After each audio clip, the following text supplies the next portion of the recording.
Hi, I'm Roberta. Welcome to my kitchen. I love learning a new skill in the kitchen, and that's what we're going to do today. Have you ever stood outside one of those noodle restaurants in Chinatown and watched them winding the noodles around their hands and then slamming them down to stretch them? I certainly have, and I've also watched my friend Fang do it in her restaurant in Cremorne, and it was a skill that I thought must take years to perfect. Anyway, Fang's taught me how to do it, and it's not that hard. Now I'm going to teach you. But we're going to start with a practice run with some string, with some kitchen twine. So you want 3 lengths of kitchen twine, about twice my height, let's say. And we're going to start just with one piece first. So we're pretending it's noodles, and we'd be stretching these noodles out of a roll, which I'm going to show you to do soon. But to start with, we hold one end and we put it over and under and over and over and under and under and over and grab the end. And then we slam it down. Now if you can do that with one, you might be a whole lot better at this than me. I'm quite slow to pick these things up. The way you do it with noodles is you do it with 3.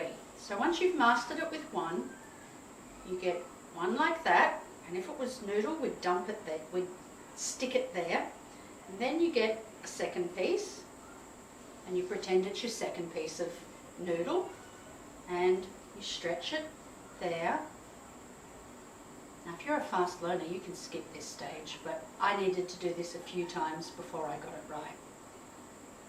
And then here's our 3rd long piece of noodle, and you'll see in the video where Fang does it, this is exactly what she does. She stretches the noodle into 3 piles, and then she picks up the 3 ends.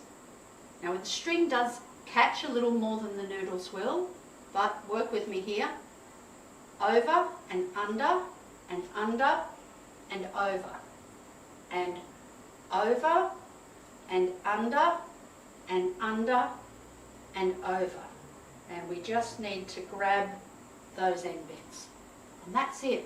Bang, bang, bang. Obviously this doesn't have the give in it that the noodles do. You ready to try it with some real noodles? Let's go. Okay, you're going to have noodles that look like that. That's how Fang starts with hers. Now it's a bit of guesswork as to how much goes into one pile, but let's work with it. So you're giving it a bit of a stretch as you go, and you want to get about 1/3 of those noodles into a pile like this. Doesn't matter if it breaks, we can always stick them back together. Okay. Alright, I'm going to call that one pile. And now we need our second pile.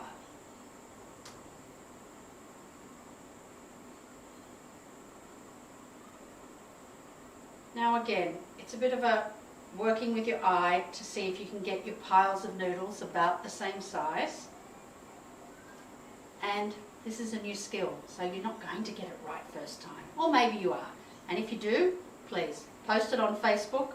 Hey, wouldn't it be fun if we made videos of everyone doing this and posted them on our Facebook group? I'd like to see some at least. Okay, let's give that a try. 3 piles of noodles. 1, 2, 3. I'm going to move that now because we need this board, and it goes over and under and over. Now obviously, once you get good, you can do this really fast and look very clever, but we're going to do it slow and steady to start with. Under and over, under, under, over. Oh my goodness, look, it's working, isn't it? Now when you get to the end, you need to hold it. So that one's a little bit tight. Let's get him out of there. There we go. We need to hold on to those. Now the magic part. There we go. We've just stretched our noodles. Once we've done that, onto the chopping board, cut them into lengths, and they're going into our boiling water for our cumin lamb. But most importantly of all, you've just learnt to stretch noodles like the experts.